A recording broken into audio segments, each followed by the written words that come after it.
Today is Monday, October 18, 2004. This is a meeting of the Franklin County Board of Commissioners.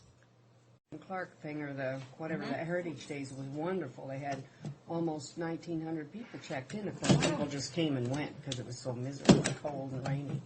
But boy, they had a lot of nice. I did work the whole day for them, and then I was sick all day yesterday again. Eva, have you had a Really good chance for a few moments. to look at this deal that came from Darrell Olson in regard to the? You haven't. Okay.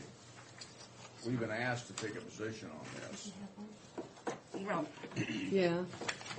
I didn't read this whole thing this morning. I just glanced through it. I think we should. We probably, if we, what do you think? If we had a resolution drawn up and saying that we support. I mean, I don't imagine that we're going to read this and come out with a difference of opinion from the conservative boards. No, we're not. And so I would agree with that. Why don't we have a motion to that effect, and then we have a resolution drawn up and adopt a resolution? Would that be agreeable? That would be great. I move the approval of a letter of support written on behalf of supporting the conservancy boards regarding their position taken on. Now, let me see what the correct wording is on that. On their stay, just say on the stay that they received against the Department of Ecology. Okay, that's what I said. A letter That's what I or a said. resolution? Or a resolution and maybe a letter. I think both would be appropriate, yeah. I'll second that. All in favor? Aye. Aye. And do we want to CC it to, Yes, the Darrell conservancy boards and Darrell Olson and the Department of Ecology. Benton County. Yeah. Benton County. They sent this to everybody in the world, I think, all the Yeah. legislators, and they sent it out.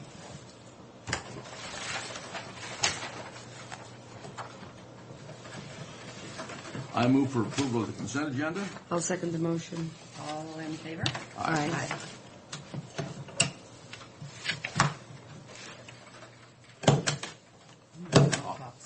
I think you're doing a better job, Pat, than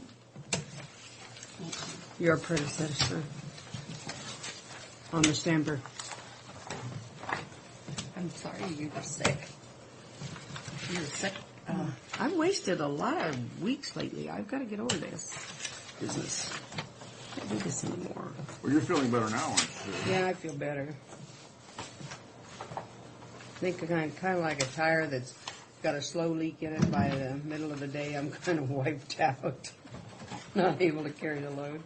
Are you going to go to the chamber? Uh-uh. No, I don't think the county needs me to spend their money, and I don't want to spend mine on. So, Are you going to go? Chamber today? It's a debate between Cook and Rabideau. Oh, it is? well, actually, they don't debate. Are you going? You know, I am thinking about Forum. for them, yeah. And it usually ends up being a debate. it. Well, yeah, of course, for Cook to debate a former prosecutor, Pardon? it's going to be tough for Cook to debate a former prosecutor. Yeah, but that's not really a debate. They just make their. It is, you get a chance to come back and answer. Yeah, but I mean, they just. They make it, yeah. It's pretty friendly and nice usually. I'm interested to know. Well, I didn't think mine were. I I had competition. I'm interested to know when Jim goes to NACO, what committee he wants to be on. He'll be on the judicial. Ridiculous. Who's there for the county? Then. Although he could be on two. He could be on two. But he's come out to being so pro-agriculture. I wish he'd get on. Yeah. We need some representation on that. Maybe I'll just call him and suggest it if he is elected.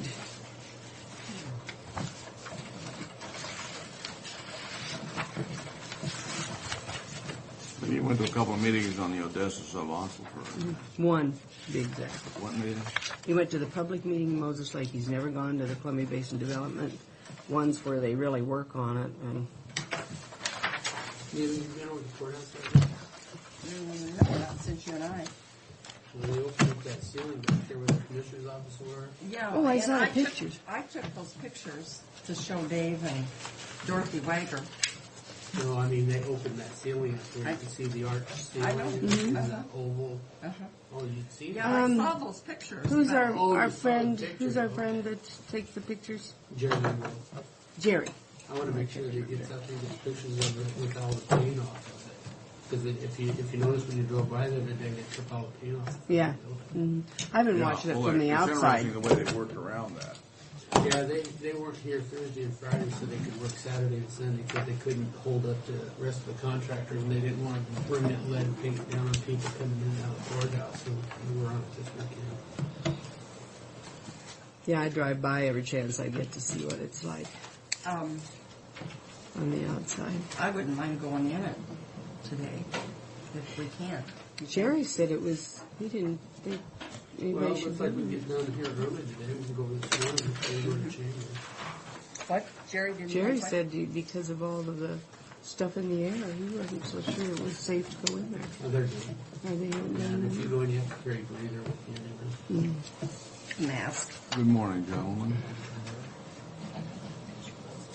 It's always a delight to have you with us here, especially on Monday. I'm just kind of curious. How is it that he always gets a half hour and everybody else only gets 15 minutes? He has lots more business, right? There's got to be some brag time in there. I can't. We got some time before 9:15, so we start. Yeah. We got some other stuff I'd like to take care of if you don't mind. Just some awards.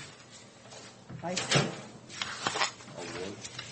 Well, a certificate of appreciation for Debbie Tate, who sits on our planning commission. Her term is up, and she has been annexed into the city, so she's not eligible to reapply. Pat and Bridget helped me print together a nice certificate for her, and I have a letter if the board would so entertain. Okay. You want to make a motion? I move we send a letter of appreciation to Debbie Tate for her work on the Planning Commission. Is there a second? I'll second the motion. All in favor? Aye. Aye. Aye.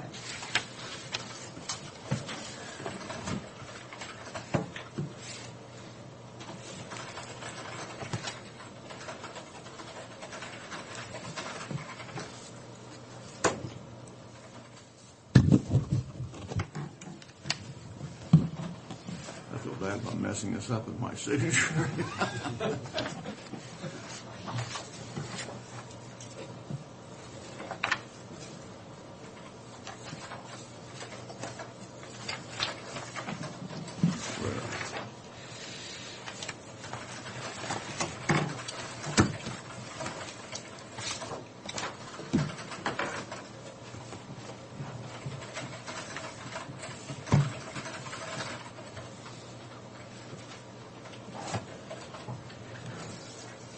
You know, I did have a long conversation with that gal from CTEC. After Yeah, we went out and had coffee and stuff and went over the whole process of what we were going through. there's only one problem with that gal in secret, as I see it. Her position is very temporary there. You mean there's a lot going on? Oh, yeah. And she's aware of that because I mentioned that to her before, so that was part of the deal. She's a very personal lady. Yeah, she's right. Very personal, and there's $20 million in the budget for courthouse restoration. Total, not for us, but $20 million in the budget is what you said. In her budget. Well, yeah, there's 20 million proposed. That's what I'm saying, in her budget. So actually, she asked me if I would be willing to come over and present what we had done in the courthouse for legislation. And I said I would. Oh, God, that'd be great. That would be Well, great. the thing of it is, what you need to do is take some of the pictures and get them on a tape. Yeah, But The she is, before and after. but You know, she the is tape we've already aware. got. I still have that one tape. We need to kind of push it with her though, Fred, because maybe it'll carry through no matter who gets it afterwards, you know. Oh, you know, as soon as you introduced me to her, I had her in the coffee shop, and I had it there for about probably half hour. What was long? Well, the one guy that was talking about if it was passed, if the money was appropriated, that it might take two years before it was doled out. And I talked to her after that presentation. I said, that's ridiculous. I said the legislation is putting amounts in for each building. Yeah, I think I talked to her boss. I didn't talk to that gal you talked to. I talked to her boss. Well, I thought she was the boss. Well, I told her that we had met over in Olympia, And she told me that because you're in the process of already restoring it, that it would go fast track. Which lady? Well, I can't think. She was over in Homa that I spoke to her. I can't remember the name of the gal that I talked to the other day. I got her card. No, I didn't even get her card. Well, this gal is the head of CTA, is the one we want to call. That's, She's the one right now. But I just happened to sit down by her by happenstance. She come and sit down by me at lunchtime. I thought that was very fortunate. And she was just, Yeah. No, she knows all about it now, so I told her if nothing else that she asked if I would come over, and I assumed you would let me do it. oh boy. And I think we ought to push for that right now, to make the point that we have to make 2 or 3 trips if you don't mind doing it, because No, I don't want to. they have it done before the end of the year, because chances of her staying are pretty At slim. least you could say, then we were working Yeah, we were aggressively on working it, on it. because I still worry that somebody's going to pop up and say, hey, you guys had your funding. We're going to go for those that haven't gone for it yet, and do a whole complete flip, and that's what worries me. You know what I would really like to do, and I don't know how we can go about doing it. If they're not going to give us money, they should at least give us tax breaks. They Yeah, should give all yeah. of the people that are doing historical preservation tax breaks. Well, Because they should. I don't disagree. Let's go for this shot and then working on Oh, the other one. I'm going for the money. We bet. need the money. We just got it. And also that Public Works Trust Fund. Oh, I've already passed that stuff off to them. I brought all that stuff. That's what that. Even the applications back to Lynn Brennan.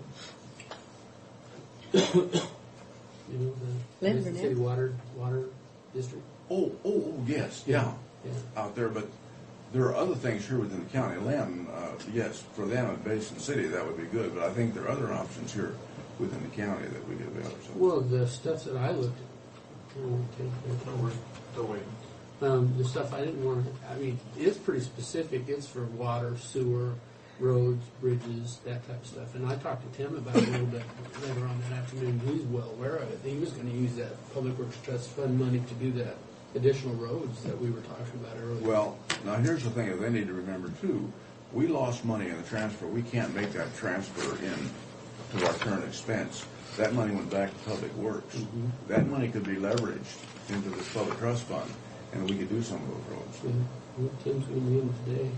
Well, did they get that money? I mean, aren't they? Would- They're also at the 1%. I mean, they can't increase their. Tim? Uh-huh. Yeah. No, I talked to Tim about it. He was aware of it. Well, he's been aware of that for some Yeah, time. Yeah. And when I was talking to the guy about it, I told him I hadn't dealt with it because, you know, at the county courthouse, we don't do water, sewer, that type of stuff. But working with the Basin City Water District, they can get that. That's almost free money. That's a 0.5%. Up to 1.5%. That's cheap. And they have nothing. They got a little match money maybe. That's all they have out of their assessment. It's a small district, but that would be great for them. Yeah, it would be. It would be. Well, they have a pre-construction application that would help them also get money to do all the designs and everything, and that would be minimal of match. You know, the That guy was swelling's about really down. Both those people But and I can't. You and I I can't were navigate wanting to that help. finger. And that young guy was wanting to Yeah. help. Really. Well, I've got to because I go back in on the second. Yeah, I've got all that. And Good. All right, yeah. I don't want to No, do actually, I thought that Hand conference was therapy. pretty good. You know. because they're mean to you. Yeah, when they do Because- therapy. They bend it. Because I was using those outside facilities, but I thought it was great to have those. Well, I come across some pretty disturbing news too about wellness at all. Not at all. What's that? Well, the entire retirements are going to go up, possibly up to 9.5% increase in the next 3 years. that And we they're pay in. discussing on whether or not they're gonna hit, it's the retirement contributions between the employee and the employer. And they're talking up to 9.5%. Now they're discussing, are we gonna hit them all at once with it, or are we gonna spread it over a 3-year period? Because you hit them all at once, along with the insurance. Well, if we take a 4% increase per employee, what's that gonna do to our budget? That's gonna take another $200,000-300,000 out of our budget, and that's a mandatory thing. And then the employees are gonna have to pick up the other 2-3%. Well, I think, you know, they're gonna be tough decisions. County ran pretty good while I was here. Well, I they're don't know what's discussing gonna happen when I maybe leave. 2% increments over the next 3 years.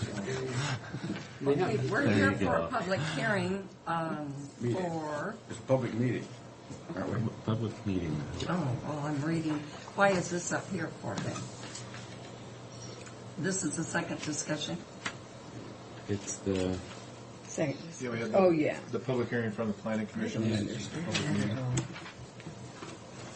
Okay, public meeting, and for Mac and Patty Ledgerwood, a conditional use permit 2004-12, application to operate a private dog kennel and commercial dog grooming business in the residential suburban 40,000. And Commissioner Brock, Corcoran, and Miller are present, along with Mary Withers, clerk of board, Greg Wendt, and Jared McPherson, planners, and Fred Bowen, our administrator, and there is no one in the audience, along with Mary Withers, our clerk of board. this is CUP 2004-12. The applicants are proposing to operate a private dog kennel and commercial dog grooming business in our RS40 zone out in West Pasco. A kennel conditional use permits required whenever a landowner has 4 or more dogs at their residence. As proposed, the applicant will not have more than 10 dogs at the site at one time. The 10 dogs involve a combination of the following. The kennel consists of the applicant's 4 dogs. This is a private, non-commercial operation. The associated dog grooming activity is a business operation. The applicant's requesting to have no more than 5 dogs at the day for this business. An average grooming stay lasts approximately 2 hours and will not exceed 24. And the applicant also dog sits for friends. These dogs are kept indoors and will not involve more than 2 dogs at a time, as proposed by the applicant. The Planning Commission held a public hearing on October 5th and recommended approval with the 6 findings and 9 conditions. This is a copy of the site plan submitted by the applicant. North is this direction here. This is Road 92. The vet clinic on Road 92 in Argent is located approximately at this location. So it's immediately. Do you want me to turn it this way? No, that's fine. In order to get north, At least we have a north arrow on the map. oh, that's good. This is the applicant's home at 2813 North Road 92. There is a lot over here between this lot and Pooler Road, which runs east and west, for your information. The applicant has converted a portion of their house here for a private grooming shop, where she has these miniature schnauzers that are about yay big and cost thousands of dollars, and yeah, anyway, they have a little kennel over here, a little fenced area for the miniature schnauzers to come out and do their business, and then they go right back inside the home there. This came about because of a property line dispute. This was a Lundgren Estates was a plat that was done in the early 90s, and there were some discrepancies in the property lines between the landowners. And when they came in to talk to us about the discrepancy, she inquired about applying for a business license for her commercial dog grooming business that she'd already been operating for several years, I believe, or several months, excuse me. Which informed her that she had to apply for a conditional use permit because she had more dogs than was allowed under county ordinance, and needed a conditional use permit for the grooming portion. So this portion is dedicated to the grooming, and she does have a facility or a parking facility located here for her customers that come in. And with that, Greg can kind of walk through some of the conditions. Yeah, the conditions are pretty straightforward. We're basically asking they not become a nuisance. Keep them off the roads, keep them off neighboring properties. Don't let their barking become an issue. That we ask that they designate a parking space for customers when they come. The hours for the dogs, try to keep them inside the best extent they can from 10 to 7, those type of things. And she'll need to apply for a business registration for the dog grooming business. So. There was nobody in the audience that testified in opposition. There were a couple people that were there just wondering what was going on. The application was put together by these folks in conjunction with their neighbors. They all had a couple meetings and put it all together and basically come up with their own conditions and gave it to us. So That's the best way yeah, Sure. And for so, something like that. And that all started with the property line discrepancies. They all got together and worked out basically an agreement that everybody's going to agree on the property lines, and oh, by the way, let's agree what's going to happen here. So, in the amended plat for this that you folks will see will be first of the month, the 27th of this month, I believe. for an amendment to the plat. So, with that, Planning Commission and staff recommended approval with the findings and conditions. Are there any questions? Is that ruling, is that consistent with Pasco's ruling, or do they have a ruling, do they allow these kind of things? On the number of dogs in kennels? Yeah, Yeah, they're consistent in the urban growth area.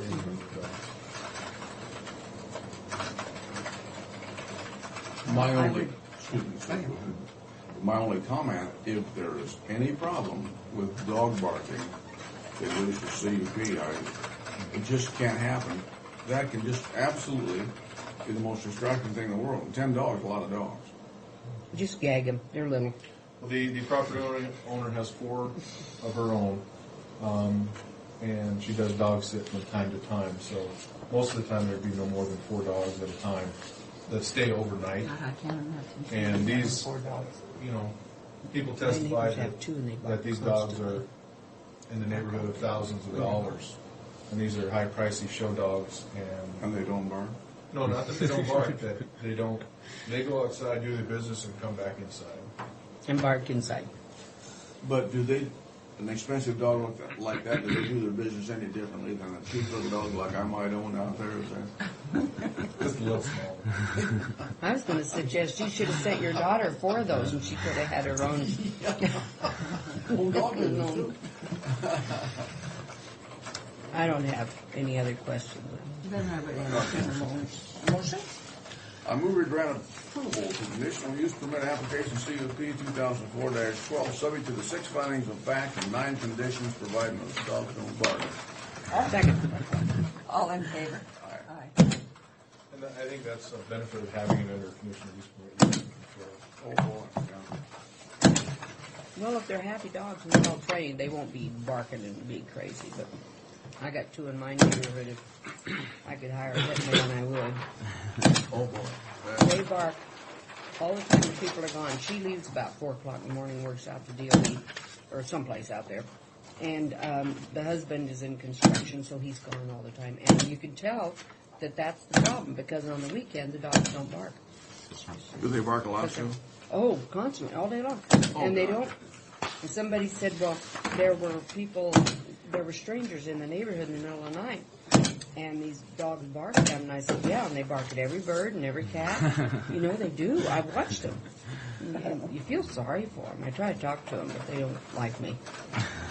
Whose dog, where are they? It's Mary. It's on just directly across our backyard, on the next corner. And the people beside him I think they had 3 little dachshunds, but I don't ever hear those dogs bark. Dachshunds are pretty yappy. And they had this dog, they had 2 dogs and one died, so then the other one started barking. So they bought another little dog to keep him company. So he wouldn't bark, and he just taught the little dog to bark. Clark. Do it. Do as I do. Or he or she.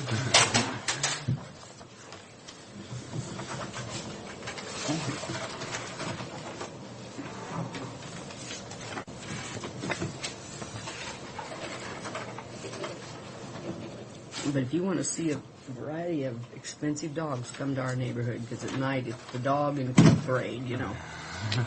They have people You're not allowed to walking. have fencing up there. Or most Well, people don't. there's a lot of fences out there. Is there? Mm-hmm. They have those They have a fences. fence. Yeah. They have, also, you know, they have those fences you don't see, a lot of that. All electronic. Mm-hmm.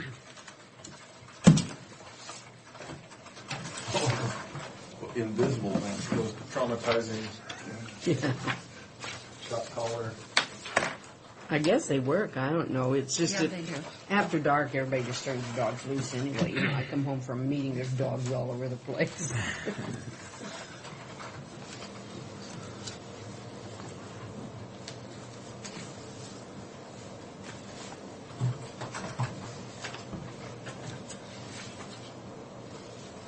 I think they're all public meetings. Okay, another public meeting for CUP.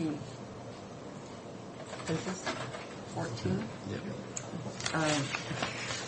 Application to construct 1,824 square foot accessory building, a barn in the RS 40 zoning district. And everybody's still here and no one's in the audience. I don't know who it is. CUP 2004-14.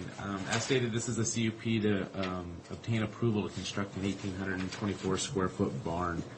The total square footage requested is larger than what's allowed in our RS 40 zone for accessory buildings. The applicant does have 2.4 acres. The use of the barns for storage, tack room, and horse stalls. The building will be a monitor-style barn that will be similar in nature to other buildings in the area. It's going to be a steel structure. It's located in West Pasco, south of Argent, north of Richardson, on the east side of 64, near site address 2709 Road 64. We are recommending approval with the 6 findings and 8 conditions. This is a really straightforward application that unfortunately just, a little over 150 square feet. If there were 150 square feet less, you could just get a building permit. Or if you had 1/10 of an acre more. So he had to go through the process for his 38 by 48 proposed monitor style barn. The home is located here. This is Road 64, just south of Argent Road. The application is being proposed for this location due to the fact that there's a 30-foot future road easement at this location and far enough north of the 15-foot irrigation easement. So with that, planning staff recommends, along with planning commission, approval of this application. So would that line up there be Argent Road then? No, Argent Road's another couple Right. lots up to the north. Okay. What is that aligning with, that 30-foot? It's an unnamed road at Yeah. this time. This was part of a short plat. These lots here were part of a short plat back in the early 90s. And they had 30-foot from Road 64 all the way over to Road 60. There's another 2 lots over here that were part of the same short plat. So that someday these could be divided up in that direction. Okay. I would entertain a motion if there's no other questions. I move it. Frank, did you have any questions? No. I move that we grant approval to conditional use permit number 2004 CUP number 2004-14, subject to the 6 findings of fact and 8 conditions. I'll second the motion. All in Very favor? good. Aye. Aye.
I just talked to him on the phone. What's his name?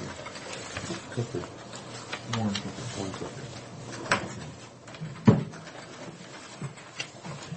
he gonna do with it?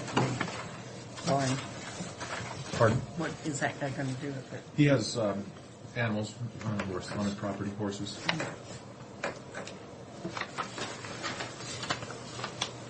It's a nice looking barn. Probably should show you a picture of it. Here's an example of what it'll look like. Oh, well, similar to Rob and Nancy's. Yeah, Yeah, just like the one Wilbert built. Well, I like just those about like ones. the one Wilbert built, except he didn't put the fancy top A on. lot more character than just the square box. Yeah, that's fine. I'm sure the square box is cheaper. That's why you see more of them now. Could I talk either of you ladies into passing the coffee this way? Get it while the getting's good, huh? I thought it was over by you when I was going to ask for it and didn't even bother to look.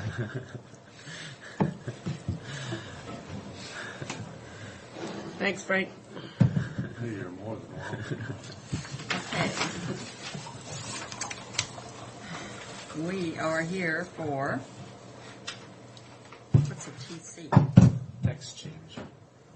Sorry. We're here for a text change 2004-05 to the Franklin County Development Regulation Zoning Ordinance 1/2003. The same people are here, and I'll turn it over to Rick. Okay, yeah. And just for clarification, we used to put our text changes under our zoning changes. We had our map changes in our text, and then we went and changed it to TC this last year. The following is a proposed text change to the County Development Regulations, our zoning ordinance 1/2003. This amendment is being completed in order to change the minimum lot size for newly created parcels out in our agricultural production zone. In order to utilize the innovative short platting technique, an applicant needs to have at least one parcel that's less than 20 acres or greater in size in the short plat. The ordinance states that the 1 acre parcel be for farm, family, farm labor use, or when a person wishes to stay in the home and sell the farm. Said text change is clarified and add text to Chapter 5, our Ag Production Zone, Section 5.4. The change for 5.4.05 minimum lot size is to go from 2.5 acres, which we see for our short plats, down to 1. Was there any opposition? There was none. The Planning Commission recommended to forward a positive, unanimous vote to you folks with the 4 findings.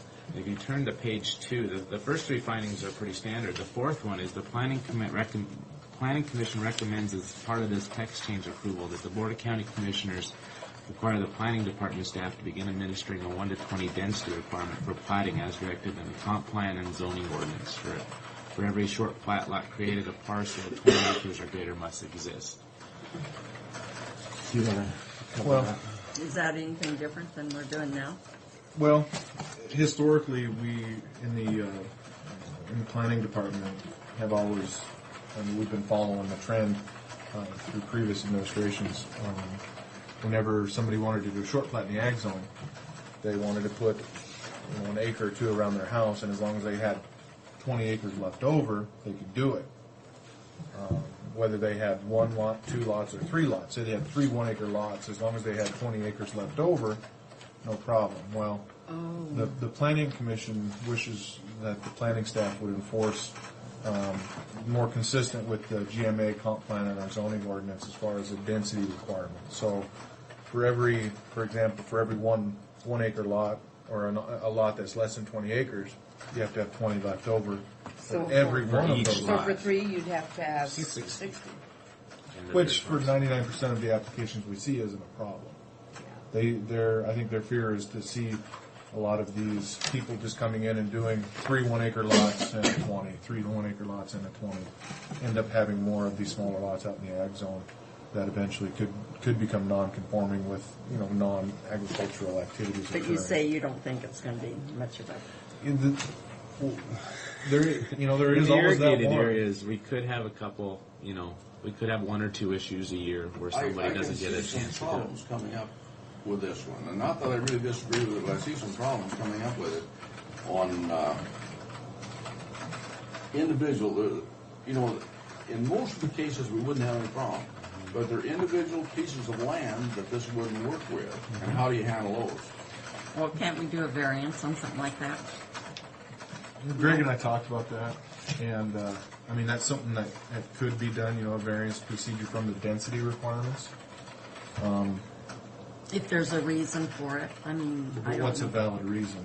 Well, I don't know, maybe unfarmable land.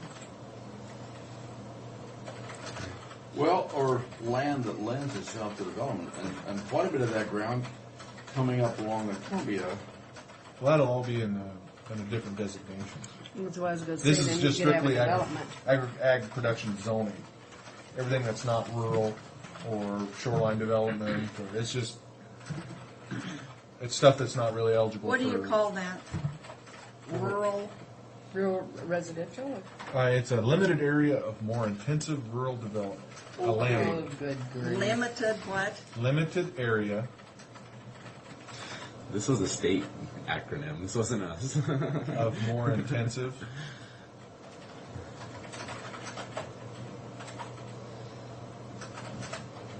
Okay. Rural development. Landward. So this would have, Hammered.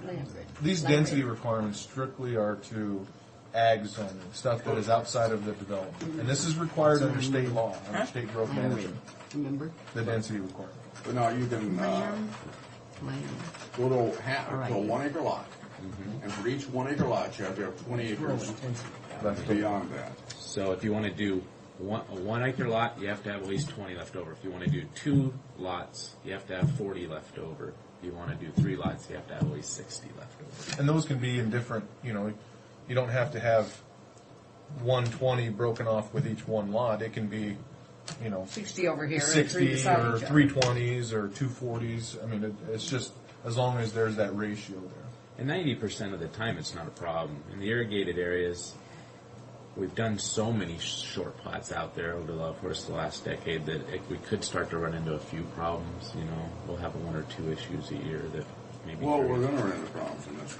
We're going to run into problems, and I think the one problem we're going to have that the board almost got hung on was that one down at Couch Addition, where we didn't break it down. We had 2.4, 2.3, and that would be a different situation than the ag.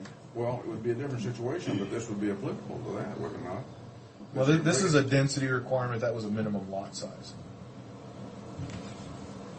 But how are you going to justify that you can have an acre over here and you can't over here?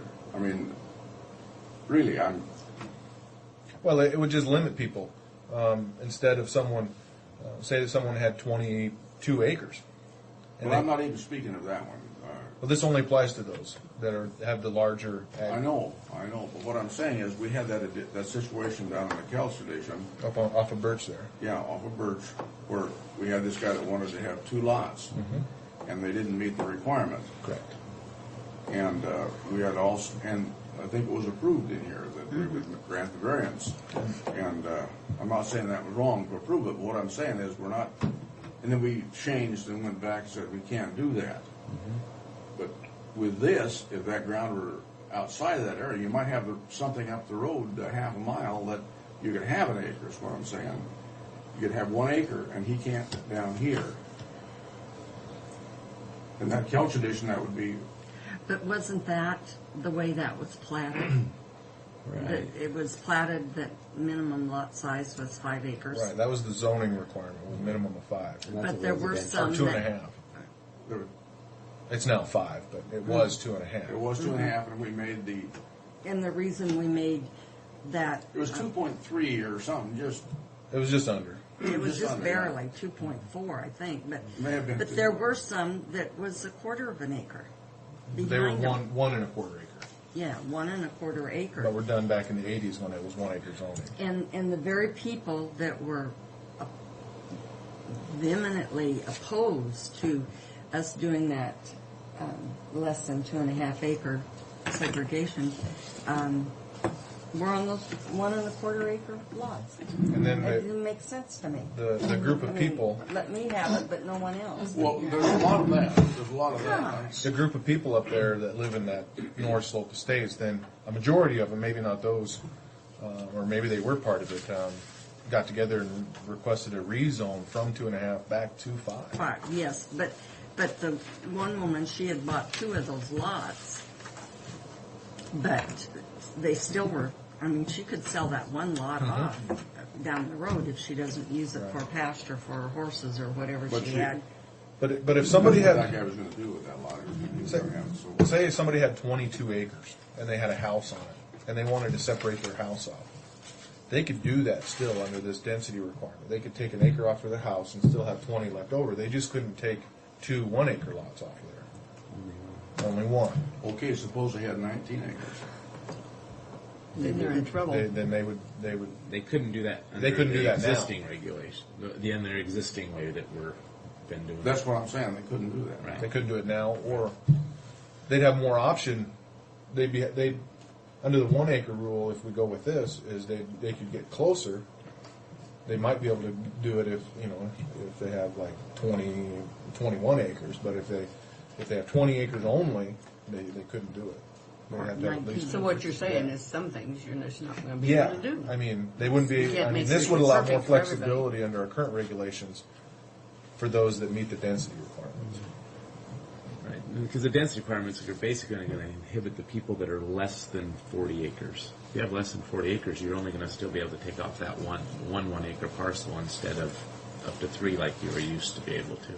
You get up over 40 acres, then you'll have the same flexibility you've always had. Right. So it's the people that are less than 40 in the ag zone that'll be a little bit more. They can still do it. They just won't be able to get as many. As many. And they can still have the stuff on the farm. They're just not going to be able to put it onto its own parcel. We're running out of time, so should we have a motion? I move that we grant approval of text change application 2004-05, subject to the 4 findings of fact and the recommendations. Is there a I'll second? motion. All in favor? Aye. Aye. Nay. Okay.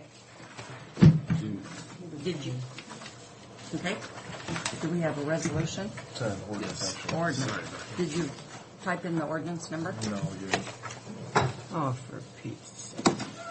When you have an ordinance, 13/2004. And no number? Just can't come in here without doing something wrong.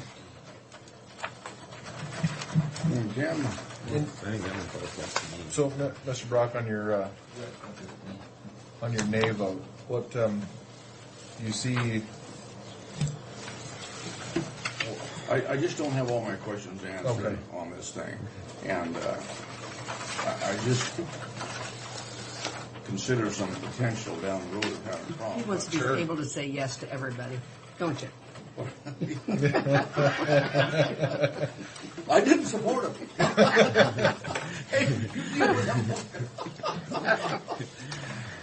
looks like I'm the one that'll have to deal with it because Sue will be gone. You voted against it. I'm the one that. Well, actually, don't you think maybe Sue was really the one pushing it? You just blame it was my fault. Yeah. You see, well, Sue did that, and She's swayed. she's gone. She talked me into it. Right. In 99% of the time, talking, it's we not couldn't that's get the the way meeting we'll over. people form down when they apply for these. But there is, you Yeah, can you never don't have plan me for to kick these, around much longer, I for every thought. situation. Does Mr. Brock sign these or not? He can write opposed, can he? I Or just printed something. it opposed. Oh, okay. Just, yeah, I'll sign print and opposed. Okay. Well, thank you. You're welcome. And then we can, if you have some specific examples or want some specific examples or more information, we can. Yeah, I- talk about something. Good, I'll discuss with her on these things. Okay. It's interesting that turquoise blue was the color that they painted. How do you like? Have you been by the columns this morning? Up front, they're all this taupe colored. Oh, they took the paint off them. Where are we? Oh, up in the courthouse. On the front. Yeah. The ones I wouldn't buy this one, ones but we I- paid millions of dollars to get painted. Do we have something like, did you put me down as nay? Do I sign it? As She a- just wrote opposed in your name. slot. That's your name now. I hope you're happy. Opposed. Do you want to sign on it? No, if you got opposed in there, just as long as I indicate that I am present, however. Actually, right here, the public hearing was. We have a public hearing on surplus equipment. Correct way to do Okay, we need to do that first, Yeah. okay?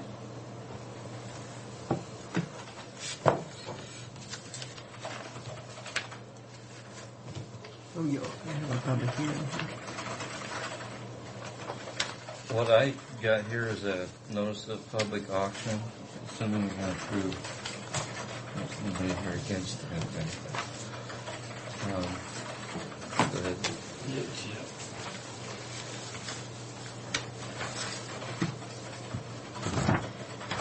Go ahead and look that up. Don't we still have to have our own little hearing, you know what I mean, with opening up Right. and everything?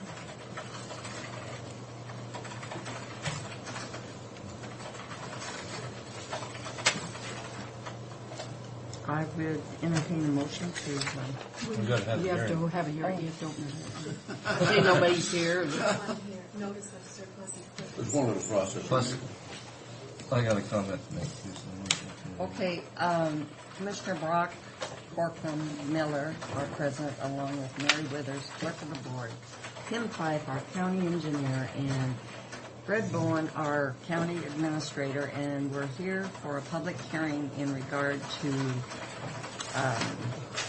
a notice of a public auction. Well, actually, we're here on notice of intention to sell. We got,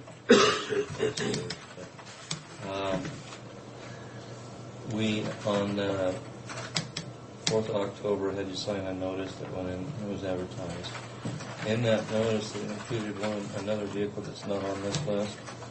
One of the 2000 Chevrolet Silverado 4x4, which is one of the sheriff's vehicles. We're not planning on buying any pickups this year for County Road. And during the summer, we need that load of pickups to get us through so we have enough vehicles.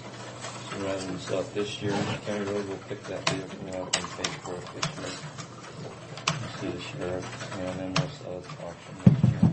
Okay, so it's not on this list. We took that one off the Okay. list.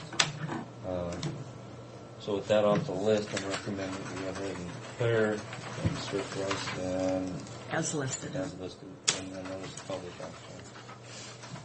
Okay, I would entertain a motion. In other words, the pickup you removed was in the public notice. Yes, Okay, we and noticed. that's why- We put it in the notice that we were gonna Sell it. Sell it, So your motion needs to take. or surplus it and sell it. And my motion is to have that one struck off and approve the list without it on there. And it's off there.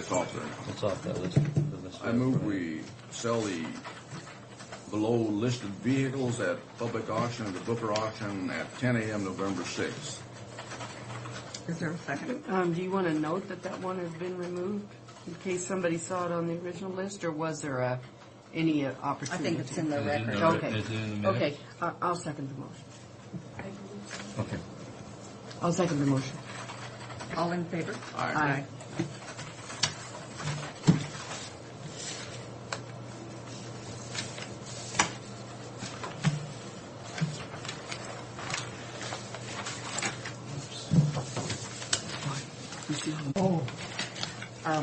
I talked to Becky Francis about that, and she said she thinks it's Tom North, But they didn't know. They were just assuming. But I got tickled at Wilbert because he said, I didn't know who I was going to vote for. He said, now I do. I said, oh, who are you going to vote for? He said, Mike. I don't like those kind of signs. Oh, I think it's terrible. I said, well, I can't believe they did that. It's un-American. Well, they should have to do a public disclosure. But you don't have to give it to Donna. You just have to send it to the state, because when I went in to look, she said they don't have to give me that information, any of it about my opponents or anything. You don't have to give it to me, because there was nothing there. What are you speaking of here? Your public disclosure. I always file it with both. I was told I had to. Donna told me I had to bring it down to her. Well, at one time. Oh, maybe they Yeah. changed the rule. Yeah, I think they You don't changed. have to just send it to the state anymore. which I think's Well, how do unfortunate. you do when your books are open Was there a then? motion on that? Yeah. Oh, no, Sue, these are and it's was the not. state. They can call it up on the internet anytime. Because I was going to say. It just saves effort here. Do you still? I still signed a thing that I would have my stuff available to show people at such and such a date before the election. So, I move approval of vouchers for County Road Fund and Motor Vehicle and Public Works Equipment Fund, Solid Waste Fund, and the Probation Crew. Oh, I don't have a total. Well, that's what they're for, As listed. as listed. I'll second that motion, All in favor? as listed. Aye. This was one underneath there.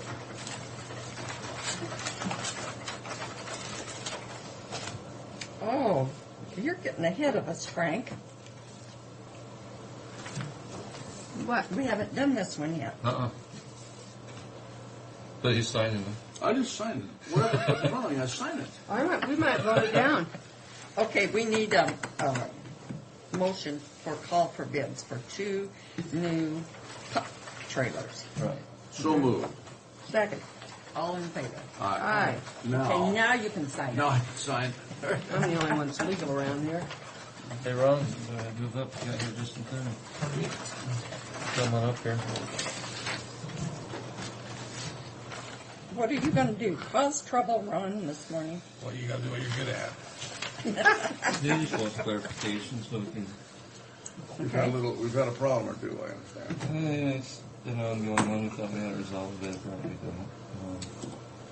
So we want clarification, right? Resolution about dumping on county roads? Well, we got dead animals that are being dumped. Oh, you can't do that? Pass those around. Be darned. And those are No, that's- those are a little hard for me to pick up and throw They back. were dead before they were dumped. It's pretty obvious. What were they? They were dead before they were dumped. Oh, You didn't like that one, don't like the rest of them. Where did you Why take would those? you? Just dig a hole someplace? And don't have to tell me. We dig a hole and bury them. I'll take the Which they could have fifth. done too, You know, which is the reason I had to move Yeah, from that's my true. house. Boy, I that's no already place to heavy bury fun. me. Anyway. Buried too many other things. There's several issues here. We always seem to be the one that's called to take care of it. And the reality, my research, it's the health department. The big kicker on it is the health issue. If they're supposed to research and see if they can find an owner. If the owner's available, or they can identify that, then it's the property owner's responsibility. We are not the property owner. We just have easements. So I don't know why we keep getting drug into this. Again, the property owner's not going to be real happy either because the road goes through there and it gives them the access. Maybe they'll do a little investigating if and it's find in, out if who's it's in the doing right it. of way though, Tim. Right away is not ownership. I'm just telling you what the law says. The law says if, in fact, they can't find, I'm not convinced that they're looking that hard to find the true owner because these were tagged. But the tag doesn't mean anything. You can't get the owner on a tag because the tag will just come in and be tagged for brucellosis or something like that. You've got to have a brand. Every animal would See, have it, and it doesn't say who it belongs to. Yeah, It you just- got to have a brand. If you have a brand, you stand a chance. Doesn't guarantee, but you stand a chance because it might have been sold with that brand on it. But couldn't, because there is an issue here, even though I know how it's going to turn out. Bottom line is, if you tell us to do it, we'll do it, and then we'll put it at the end, and we'll But just. plan on couldn't doing you, it. couldn't, how much time does it take? Because how often does this Well, a lot happen of and it's- how? it's I'm not- not talking about time to pick up the animal. I'm talking about how much time does it take to go to the owner of this land, unless it's just not distinguishable, and say, why don't you help me out here if you know who's dumping here? Or is it always pretty That's on a close main to the road same somebody area? dumped that. Yeah, it's during During broad daylight. daylight hours. Yeah. Somebody has to know Somebody who did saw that. it, and or either an ad in the paper, whoever saw such and such might make the other person a little more cautious and stop doing it. And that, yeah, maybe that's. I mean, we should fight it. We shouldn't just say, well, we know, we'll have to take care of it. But we should either find the guy that owns the land and say, help me out here, play detective once in a while, at least keep your eyes open, or put an ad in the paper or something. There's no way these people should be getting away with The this. real issue, it costs us some money to do it, but there are times of the year we don't have time to go do it. That's right. Take our, split a crew when we're in the middle of chip seal or something like that. We just don't have the I time or know. the effort to do it. Just to And another thing is I don't want to pick up those animals. I know what happens to those things. Well, when and they blow up that's like the that. second issue is, and we haven't had anybody stand up and say, I won't touch those things. But we may have. That's a possibility. I mean, these were pretty nasty to be I handled. wouldn't want And to I was, be. went out and picked them up and got them taken care of, but We haven't yet, but that Ballpark. doesn't mean we won't. ballpark figures somewhere in the neighborhood of $300 to $400 is what it cost us to do that. And to answer your question, we've been burying them, but we can take them to the landfill. We'll take them Pardon me, We Tim? can take them out to, The landfill will Transfer take. You can now. facility. I didn't know that until They after will we had take them. got rid of them. But the land, What do BVI they will take charge to take? I don't know, by pound. We have a penalty for this, don't we? By weight. For I don't know. dumping. That's Same way. God, that'd be awful to take them up to those guys. Oh, they're No. used to smell, so it's no big deal. We don't have a penalty that we know I of don't for know. dumping on. Well, Yes, it's, there it's is. illegal to dump. But you gotta, It's illegal to dump. Is there a penalty for that, or just? Yes, tell we've them- got a fine attached to our Are they anti-dumping. going to the same spot to dump these? no. no. These just They're last random. year it was out on PK. They dumped some They're cows. random. This year was right See, on out Glade. on Where was PK, it? here's an example. Out on the Pasco Coast Highway, one was actually killed or dumped out beyond our right of way, but yet we were called to take care of it. And we're tired of we're not a rendering plant. Well, here's one thing we could do as a possible solution. The landowner, if it's dumped in his ground, even though he didn't dump it there, we can make the landowner responsible and say if he doesn't do something, we have to do it, so we get our money back. We get our money, but I think we have to be responsible, get it cleaned up. If we have to go against the landowner or whatever, it's unfortunate. But if we can get the guy that dumped it, great. If we can't, it is in that guy's ground. I still don't think. I think we should go down fighting. I think we should put an ad in the paper or something that. And I know it's expensive, but somebody needs to make noise about this. It's just. Well, that was the first thing that popped into my head was, well, if we had a reward, we offered a reward for it. Somebody had to have seen it. Somebody's going to want a $1,000 dumping dead. reward or a $500 reward or whatever. And then you catch the person, but then it becomes an issue of Costs more for the going to reward. court and doing all the, going through all the motions of doing those type of situations. It may not be worth it. Well, a reward could equal whatever it costs to pick it up, The recovery costs would be my main concern. We with get the a hope recovery. that. Yeah. But we can't leave dead animals out No, on we the can't. road. And I think we all know that, but I just, again, I don't like this just being so submissive to these jerks. No. But what I'm saying on this thing, Sue, we got to get the money to do it someplace. Either we pay it or the landowner's going to be responsible. And That's our question. being a That's why I landowner, was thinking. He I wants think to the take care of reward- it and just view the right of way as ownership, or turn the head the other way, or tell the health department you need to go to property owner. That's really what it's just where Go we after go the to the health Property owner, department's they're gonna- responsible because it's a health issue. It definitely is a health issue, and it's got to be taken care of. If the landowner's responsible. And they've always said, oh, it's in the right of way, it's yours. And I tell them, no. Have you researched the right of way? We don't own it. We're not the property owner. That's your regulation, and you need to go after the property owner. Where was this last one dumped? Just to this side of that Catholic church on Glade. Glade. Well, that was right on Glade. Right on. Yeah, right it's on not. the It's main not a back thoroughfare. road. You know, everybody drives there. Somebody saw that. Somebody knows it. Oh yeah, somebody had to have seen it. Because one of them, the guys went up to get the lab shack, and there was one of them there. And they came back about 2 hours later, and the other one was there. When it arrived, I don't know.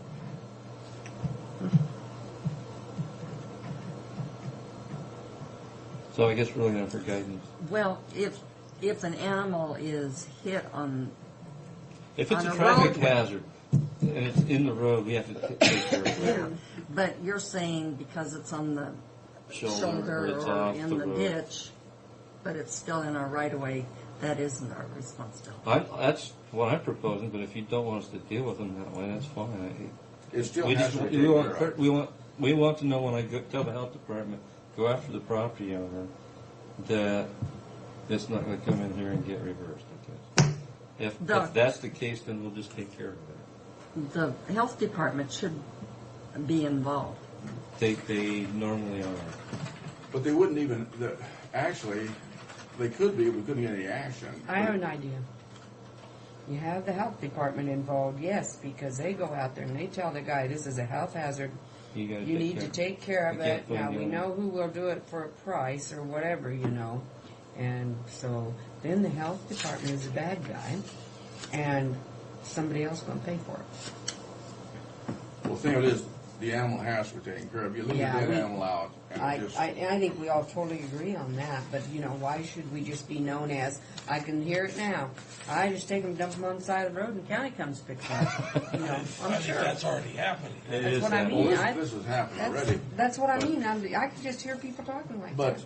the recovery of funds, Sue, the recovery of funds is what I think we have to address here.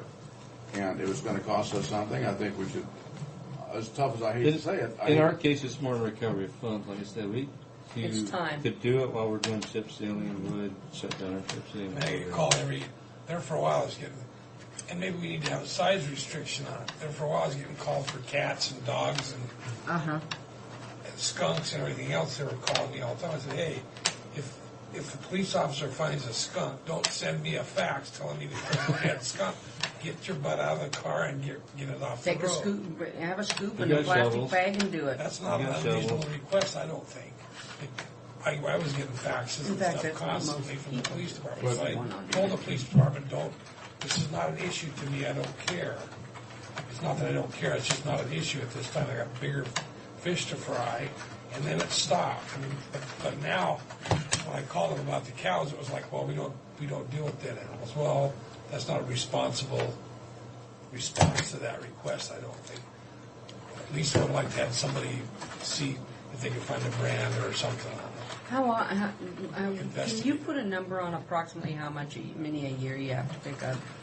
Is there Well, I any don't way, know. is it? Cows, there was only one last year and these two this year so far, but there's So it's dogs not and just cows. skunks and cats and Well, I I get don't called think, because there's a coyote hit on the road. I get called about Or that. deer or whatever. Deer.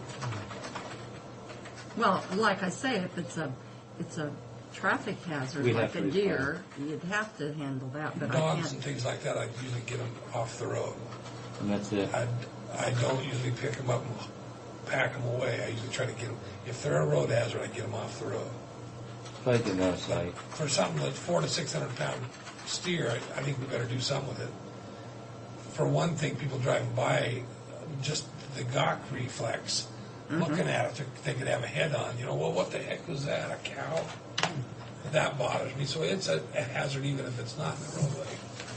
My personal opinion is that we're gonna have to take the time, whatever it is, and get rid of it. And then we have to come Try back to the to landowner. investigate. Yeah, Yeah. but we're gonna have to come back, the only people that we have would be the landowners, he'd either have the option of cleaning it up or paying the county for doing it. That's the only solution I see. Or we can get, I don't know whether we can Work through get, the health department for that? Because they're the ones with authority to do that. I definitely, we bring If them the in health because department they can wants to do make a things. call, I don't have any objections. Well, I their don't wanna call see so it. far is it's in the right way, you take care of it, but I had them fax me I don't have them on me right now, but I had them the supporting regulation, it says property owner, it doesn't. But say I don't want right us way. to wait a week to do it, because you get a dead Fight animal. over it. We'll sit down and talk. I've got I get first. 15 minutes 2 weeks from now. Yeah, but a dead animal needs to be taken care of as soon as possible. And that kind of happened on that one in Paso Colones. And it it's was, like a pancake. It was dried out and everything else by the time we got. Yeah, it'd been there a long time. By the time we got involved in it. Before it was- we knew about it. Yeah, it was pretty much. Well, it wasn't even on the dried. right of way, and it was a school bus. bus driver calling again because kids Kids Didn't were- have to look at And that happens quite often. I've said picked up dead coyotes and everything else because the school bus people called in and the kids were upset about seeing this dead dog and it was a coyote. or whatever. One of God's little creatures, I know. But I told the school bus people that the best reaction, as far as I'm concerned, is instead of calling in and saying, hey, the kids are upset about a dead animal, you need to tell those kids in a reality that, yes, there is dead animals. That's because people let them out and don't pay attention to them. Maybe we need to start taking care of our animals. The problem is nobody wants to be responsible for anything. But if it's a health department issue, Work through the health department. Yeah. Yeah. What happens if we take the stance that it's an easement, we don't own the property, they should go through the property owner? I think the I think public perception out there is that easement is a county road. I really do. I mean, and so I think that people would, I mean, we can try to work through the property owner. But I think the general public, if I were driving by and I saw it on the shoulder Well, Or- sometimes because we get or in the hit. so- ditch, I would think that'd be the responsibility of the state highway department or county or the city. for sure, the dead animal cannot be left there. And so I think take care of, my perspective is But if we let's go to try the to health- take care of it and then try to find the owner. Well, we go to the health department, try to get cost recovery. Mm-hmm. Oh, no. From them, Well, they're the ones who have to go after the property owner or whoever they feel that it's owned by. Either that or go through BDI and have them start picking up dead animals. Well, I think you're going to check into that anyway, because they take them BDI out will pick them up. Well, I don't know. We're going to see if we can't get a contract or something set up so that they will do that. yeah. Then somebody's still going to have to pay for Pay. that. But I don't think we've given you any direction as far as payment on this thing. No, it sounds. Yeah, you have. We're going to pay for it. That's Well- what I'm hearing. Unless we can recover it from a third party. So. No, I think we have to pay for it, but I think we have to look at, as bad as I say it, the landowner is the only possibility. If we can't go, If you can't find who owns it, yeah, the landowner's the only one. And Yeah. what I'm hearing you say is the perception is the right of way is county owned, so we should probably just leave it. I'll tell you what, if you make that public that we're gonna go after the landowner, I'll bet you $1 Oh, they'll be in here. that, well, not only that, but I'll bet you $1 they're gonna know who dumped them.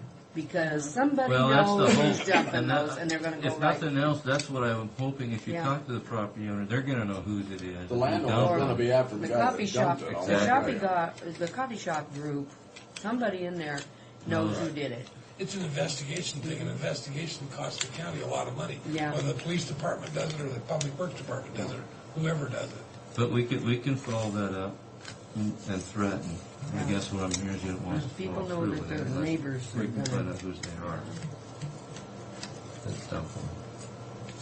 I'd be darn mad at mine. I'd look to see what, The only trouble with a dead animal, and I go back to this, the ear tag doesn't mean a thing. And a brand doesn't mean too much, because a lot of times you'll They've buy already been brand. sold. Yeah, you'll buy branded cattle, about 500 pounds, and they may change hands 2 or 3 times before they come to somebody, so it's hard to trace back. Yeah, and you're not gonna find anybody that's gonna admit anything, but No. I still say somebody's gonna know in the coffee shop, and there's gonna Yeah. be a lot of guffaws and joking and slapping on the back, and somebody's gonna feel like a. You usually have about 3 or 4 days a year. You had one on Clark, and you had PK, and Yeah, we had one not too long ago on Clark. We had a couple goats out there too.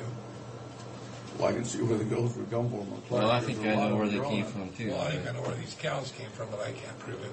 Yeah. We had goats. They went away for a haircut, and never did come back. At least somebody's dinner. We know whose dinner. okay, too. well, why don't you work through the health department and see, and if we have to talk to Bruce, I guess we can, huh? Frank? Absolutely. Okay. I'll talk to Rick Dawson. You wouldn't want to Usually keep those call. pictures in frame of. Oh, the first one was bad enough for me. Ron, do you know what Francis' schedule is on my road? Would you ask me? I can find out. Please, it's really in tough shape. Okay, yeah, I will. Thank you. There's a picture of that. Thank you. Those aren't exactly. Dan, those you card used stuff. up all your time. Yeah, I'm actually done already. You've wasted a lot of time. I'm sorry, I'll work on it. I think those people. I'll with try to those get you ribbons, back on Tim, time. I've talked to them. I'm not here to several ask for times, and they had a anything, meeting. Well, that's a plus. And he said they don't want The to- budget hasn't he said been it's just adopted one yet. more nail in the casket. As long as you Just bring get in them more really revenue good than expenses on your budget, Dan. So he don't said worry. he's. Okay. doesn't Well, think he's I've thought of ways to do that, but none of them are legal, so I can't do them. Actually, I lay in bed at night thinking of what could I charge people for? How can I make more money? I haven't come up with any ways that I can market that. Just wanted to give you guys a brief touch of where we're at, what we're doing right now, what kind of things we're working on, and how we're staying busy. Haven't been having to talk to you guys really, I think, this year, so I just wanted to touch base with you and let you know what was going on. First, we'll start there with a minor celebration. The road layers and land subdivision are in what you would call maintenance mode. We believe we've captured everything. Now we're just keeping it up to date, maybe making some changes and modifications, but that brings a bunch of new capabilities to us, especially the road stuff. We've actually integrated our road stuff with the dispatch product, so we'll only have to really maintain one product rather than two like we were before. So most of the stuff that happens in the dispatch environment now actually happens in the GIS environment. We just basically export it over there. So Okay. that's a big change in the way that works. I think we are the first Intergraph customer to have actually succeeded in doing that. So land subdivision, that's a large project there. All the plats, short plats, binding site plans throughout history of the I guess that all falls under growth management type act type stuff. Back in the 70s when they implemented that, but that actually amounts to creating a much higher precision layer for the parcelization because we build all of the parcel base off of that subdivision stuff, which is all done from the surveys. So it's much higher accuracy than what we've had before in those areas. We are could start getting CDs this week for the 2004 image updates we did of the Pasco area. As soon as those start coming in, we'll start paying the bills. But we haven't paid anything until we had something delivered to us. But that will be just the Pasco area. We did an update earlier this year. We piggybacked on a project that Benton County was doing with the state. Same project that we did 2 years ago with the state. This year Benton County was doing it. That model has been very successful. The state has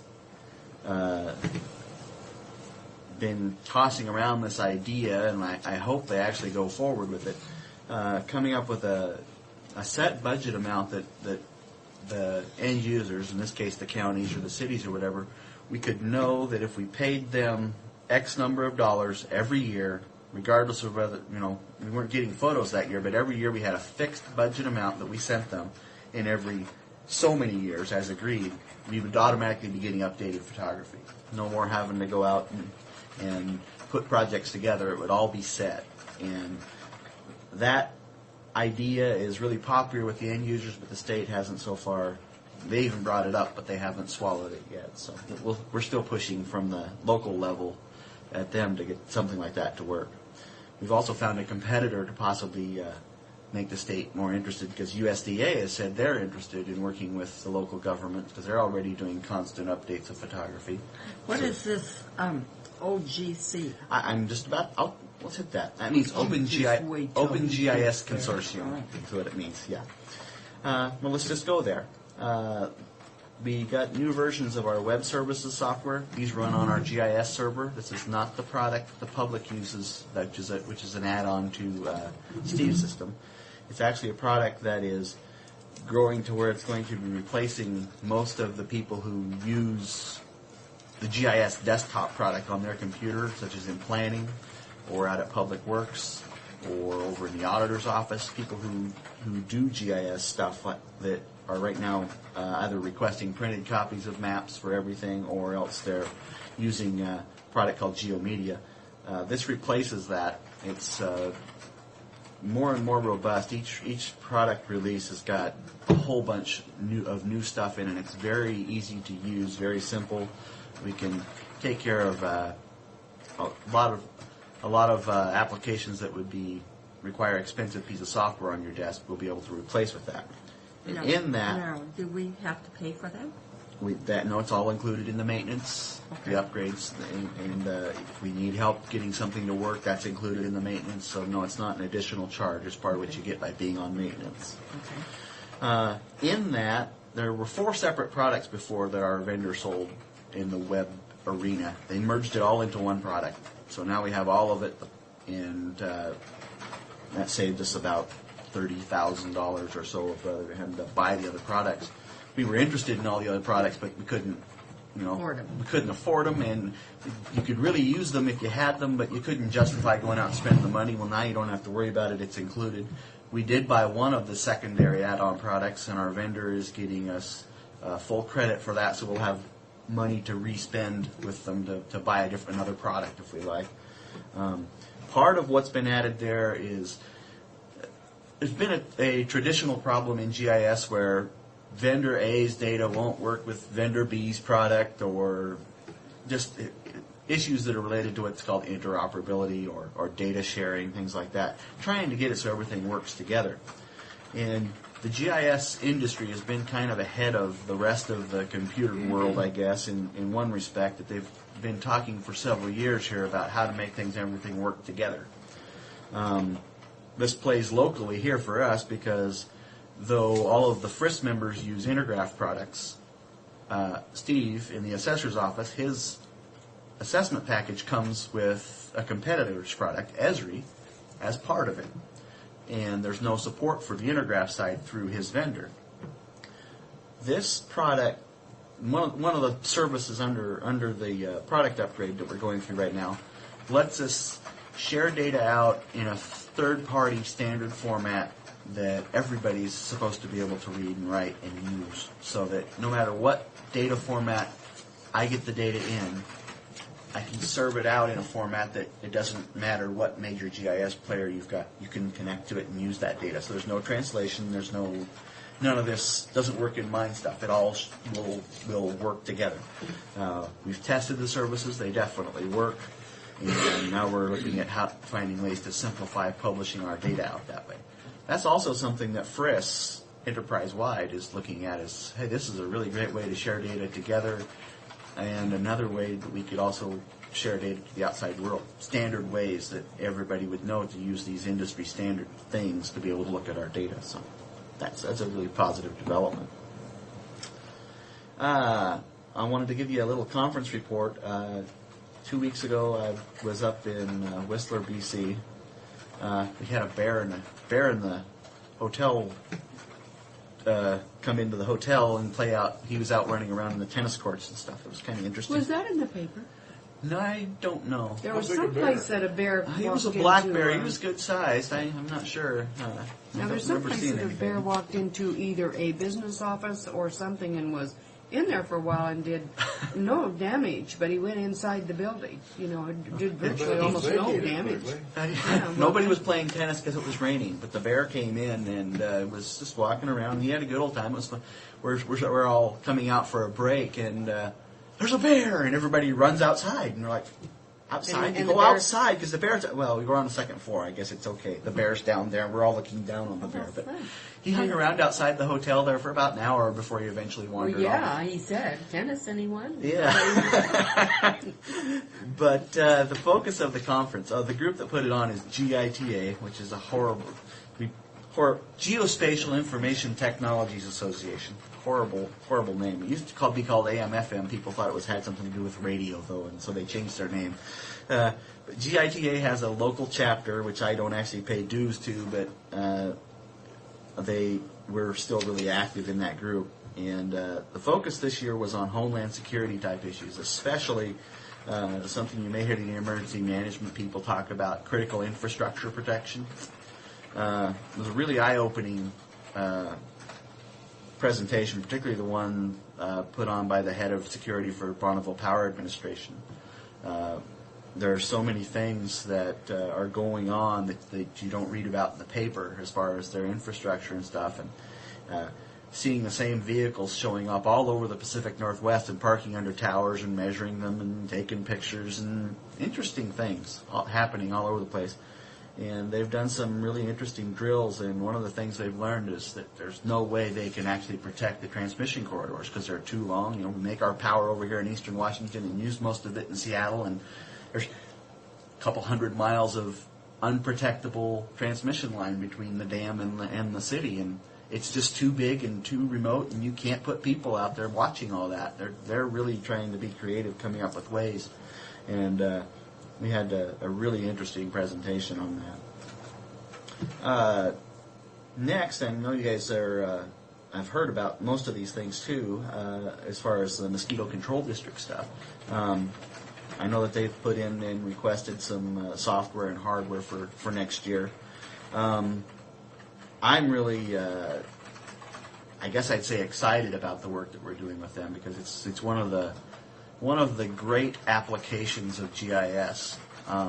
In talking with Brian, who runs that department, if he was to try to use the standard brute force aerial approach to try to tackle the mosquito problem throughout the county, we would be talking millions and millions of dollars. And there's no way that 57,000 people can pay for millions of dollars worth of spraying for mosquitoes.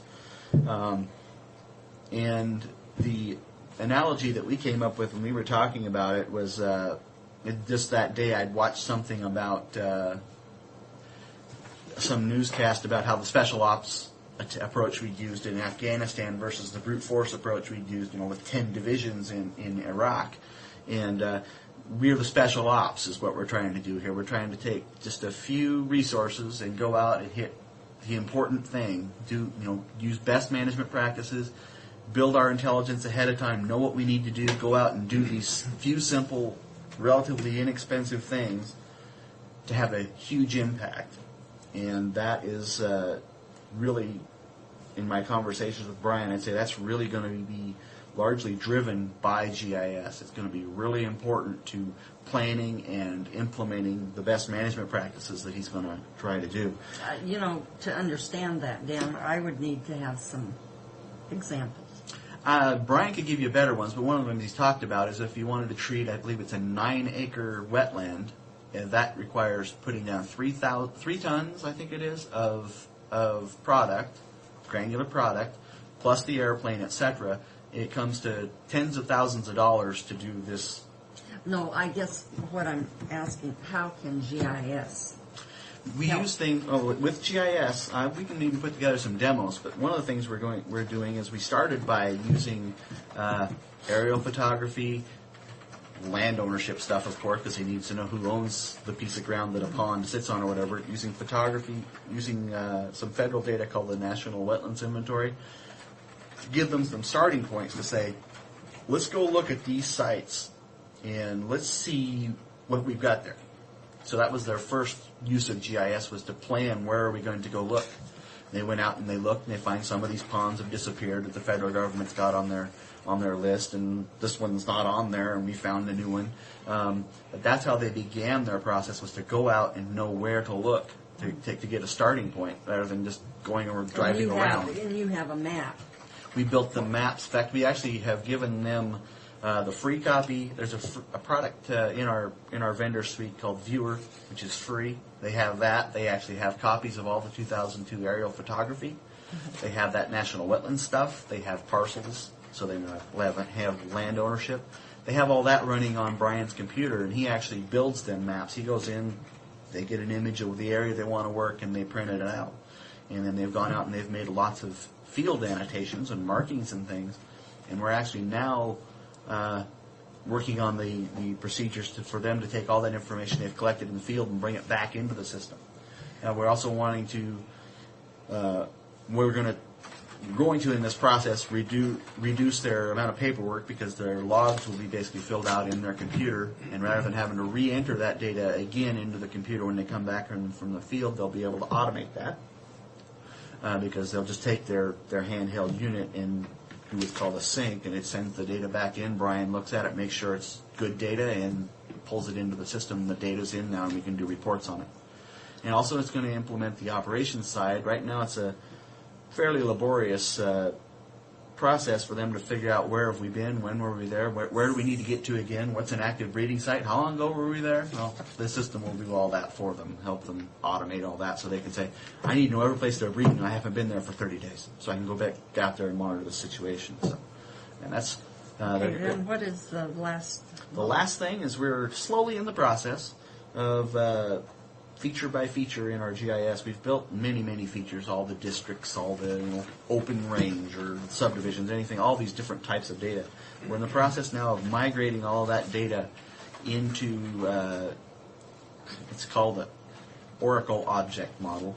We don't need to worry about what that really means. But what it ends up doing is it makes it so that the data is more accessible and easier to keep, I guess you'd say, synchronized between all the sites, because it doesn't matter if you're sitting at Skibbed or any other Frisk partner site. If you go in and look at that parcel layer, you're seeing the live parcel data. It doesn't get updated to your site in the middle of the night, or maybe the script's not working and you haven't got an update for a while.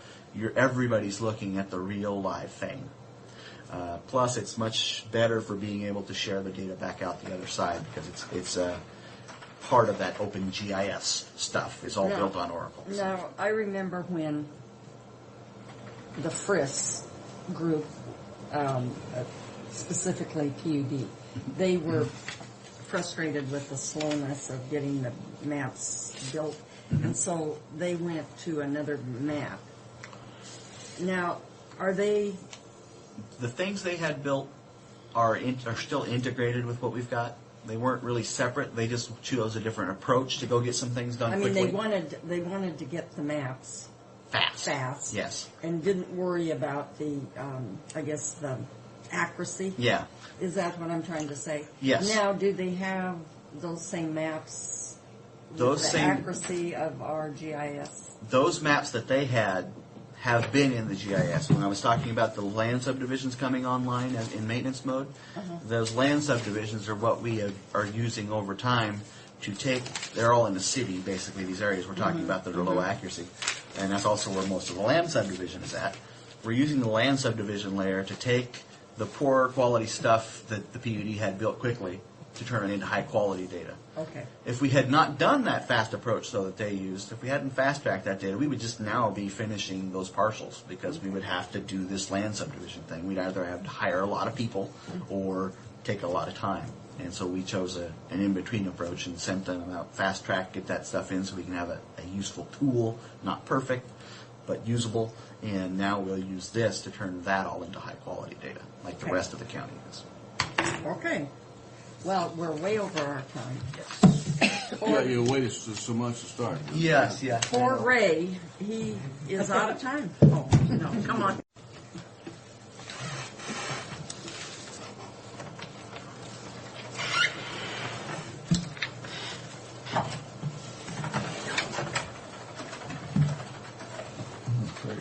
Start off as usual with an event update. Last week, the health department was in. Apparently, they got 3,000 inoculations through. That surprises me that they didn't have more, because they had about 10,000 doses. What?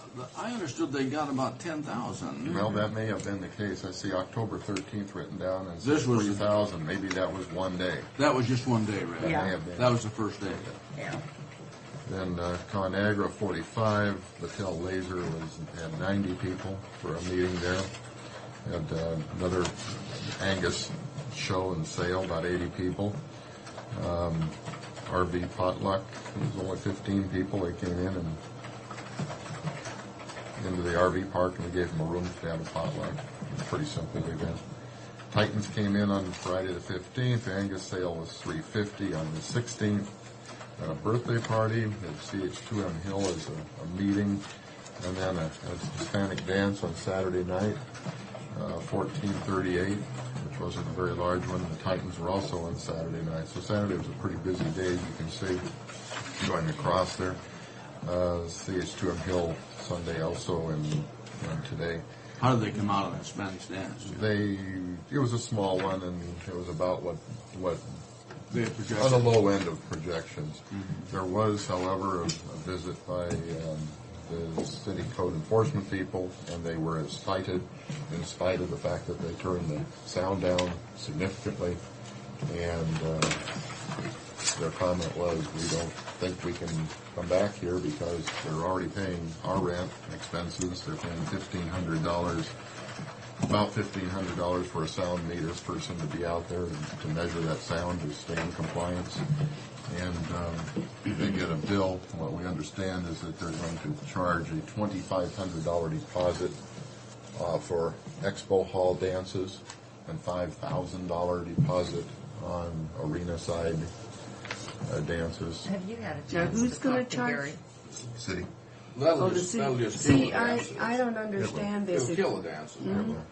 They're done now. That's Well, there've already been two promoters, two separate promoters. The last two events have both been cited, one on each side of the place.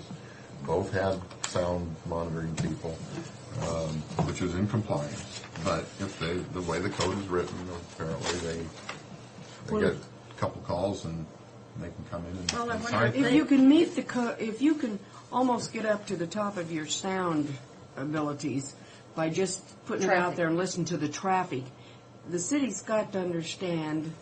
I don't know why I'm hollering at you, but the city's got to understand that it's dumb. You know, I mean, the whole thing's Well, dumb. then what about their baseball? There's got to be It's after noise 10, there. it's after 10 o'clock at night is where the sound ordinance comes into effect. And these sometimes dances go until they get 2. enough people at their baseball. Oh, I also understand that there was no issues at all with the Fiery Foods downtown that went till 2 or Yeah. so in the morning, and nobody complained about that, and there were no limit. According to the sound people that did that show, there was no limitations there. Is a report that I had heard. So anyway, the point is only we've had two events. The last two events, one in the arena, one in the expo hall. Both have been cited. Two different promoters. Noe's coming up on his in November. He's going to get cited. I mean, there's the building just. You haven't This is gotten to gonna talk to happen. Gary yet, huh? they can't afford to do it. No, you won't be seeing those, I'm sure. And then they'll be in to say, we're not going to keep supporting this thing and subsidizing it. Well, if we turn the page, the next thing on the agenda is revenue projection. Oh, this week's event, I didn't get into that. Some of those are in this later. We got Med Society at lunch. CH2M Hill continues this week. Got electricians meeting next week. Family affair. We turned that over from Sunday to Monday at noon for Women Helping Women luncheon. We got hockey going all week, and then the 4th tonight. Fred, I think we got a meeting tonight. Right, as far as revenue projections, as we look at where we are to date in October, if you go all the way to the right-hand side, we're at this point, we're 43,861 above for the month of October what we had projected with this week and next week going to. So we're in good shape. Our total at this point, based on revenue projections for the rest of the year, being meeting those projections would put us 80,757 above our revised budget that was done at the end of July. So we continue to exceed expectations with events. And the next page, you have your magnifying glass. I was going to say, boy. I can't see them, even in mine. Those are the individuals, and all the zeros are the events that are new events that were booked after that July revision. Let's see, And we there are made- quite a few of those. We made $14,662 dollars over what we projected on that On that one dance. one dance. Back, and then there's the later one, this past weekend. I believe that's the 12th, La Herradura. That was 12,000. And that's the one that was the makeup for the Labor Day. Yes. We didn't In quite take September. in as many as what we'd expected in that September. But Which one was the makeup on that? that's this one. September, no way. The one in the middle, the La Herradura, Okay. 12,248. That was the one that the makeup essentially for the no From week Norway up cancellation there, and that was 16,700. right. So The La Herradura, you're back. Okay, you're back in September on that. right. That was the no week over Labor Day. So we ended up down on that, but again, we're pretty solid for the month of October and where we are to date. And you can see with the meetings, we're getting a couple thousand, 1,500, 1,800, 1,200, 2,000. Those are kind of the things we're going to be getting with those. The with O'Neill party, my goodness, that brought in. It was a party. Mm-hmm. Yeah, food and beverage. I wasn't invited. 1,500. But that's this type of business that we'll be doing with the AmeriSuites, and we just started getting into it since. What was the O'Neill party? It was a private birthday party. That's a pretty heavy party. Yeah, it was. But like I said, those are the sort of events that we're going to be seeing more of as we go through the years with the AmeriSuites. Mm-hmm. We're doing that obviously to run business through it, but down the road we expect to have more meetings and conferences, not all the private events. Mm-hmm. So private events are the ones you fall back on when you don't have the bigger events. Right. Even though 1,500 is a nice little piece. You'd Would like you to get trade shows and that sort of thing. Tell them not to make this much smaller, because if they do, it's going to be impossible. Becky's, yeah, I think we need to put it on two pages. I think I'll have Becky even eliminate up above, because you've already seen it, you know it. There's nothing, no new information there, and just continues to generate more. After you start looking at it, you can eventually get so you can see it, but it only takes a while to kind of adjust. It does. It does. And anyway, that's what I've got as a report for. I'm back again. Did you have any problems with that movie that was out there? None. There was According to Rich, none. There was no protesting. No issues. Okay, good. Because that's what I was afraid of. Well, I saw it. It's out on DVD now, or video rentals. So I saw that. So I went by a store. I talked to my brother last night on the telephone, and he had he runs all over in his RV. Mm-hmm. And he was down someplace in Bend, Oregon, I guess, and he talked to a vendor who had been up here, and the vendor was telling him about this really nice RV park. So he went home to pull it up on his computer, and all he can get is the picture and the diagram. As they called me, and he said, "What's it cost?" And I was trying to tell him what it was like, and he said, "Well, there's nothing on there that tells me about any of the amenities at all."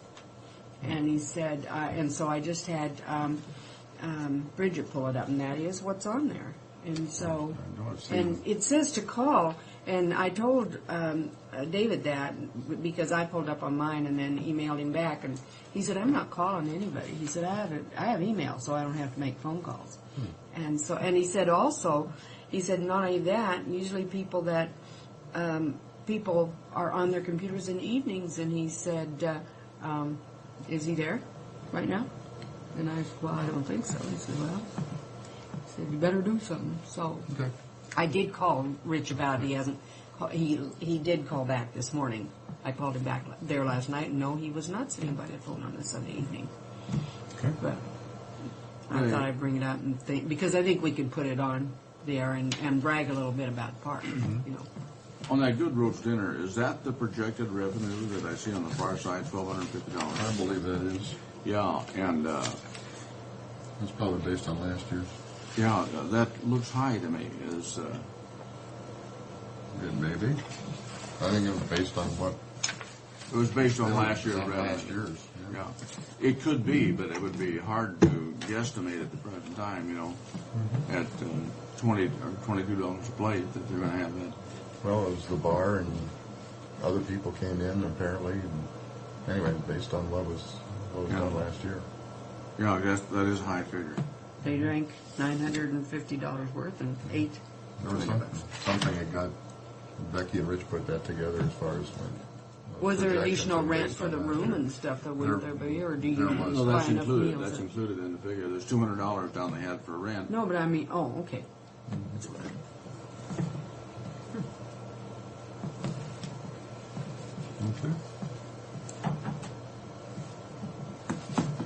Sounds good. I still haven't gotten over that Thank you, Ray.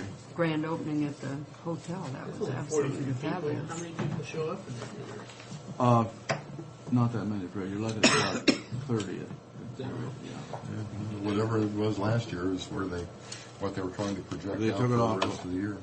They'll get all they can, you know, but some of those events turn out weak, but that's fine.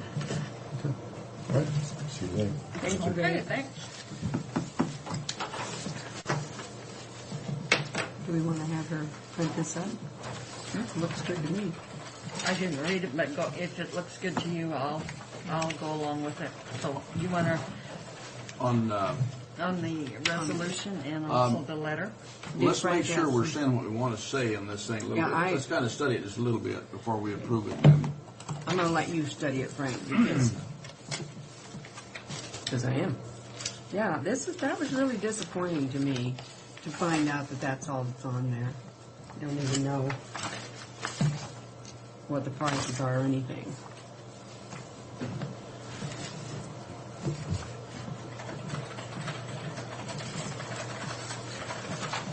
Okay, the first thing on the agenda is the International Association of Fairs and Expos membership dues. Last week, Bridget received a call from the IFE conference and stated that we weren't a member and we could come down with as non-members, but the price was significantly higher than the $195 that they're having for membership dues. So with that, I move the she was talking approval. about $400. I move the approval of paying the membership dues for the IFE Association. All in favor? give a second. Or second, all in favor? Aye. Did you want to discuss it any further? Aye. Aye. $425. $425. Well, I think we should just pay the extra and not pay the $195 association. Well, that's your choice. Yeah, let's pay twice. This number two, I can't see us putting all that money.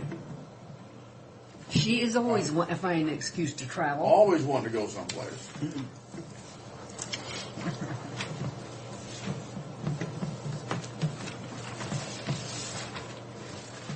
Have you seen number 2, Mary?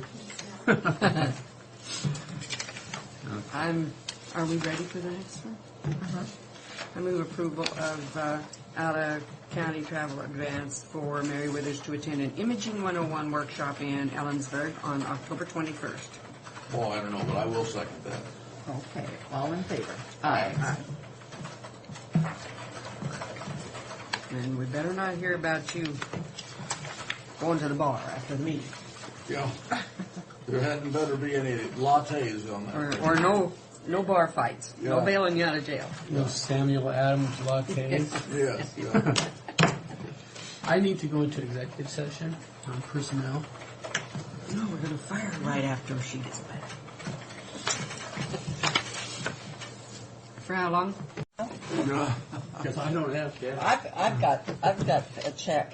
I can write the check for both of us. I move approval of commissioner proceedings for September 8, September 13, September 20, September 22, September 20, and September 22, and October 11th, and October 13th, the year 2004. I wasn't attending all of those meetings, I don't believe, but Well, you can just, the one that you weren't there, you can just put I red. don't know which ones that I think I put an absence stamp on already on the ones. you've got it stamped, Rick. I believe I did. I know I did on the last one. Okay, I'll second your motion.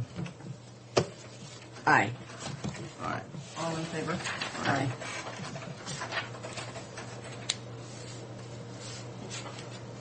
These weren't for me to correct because I couldn't correct them. Right. But you stamped it here when we were absent, so that'll take care of it. Yeah. Can't do it.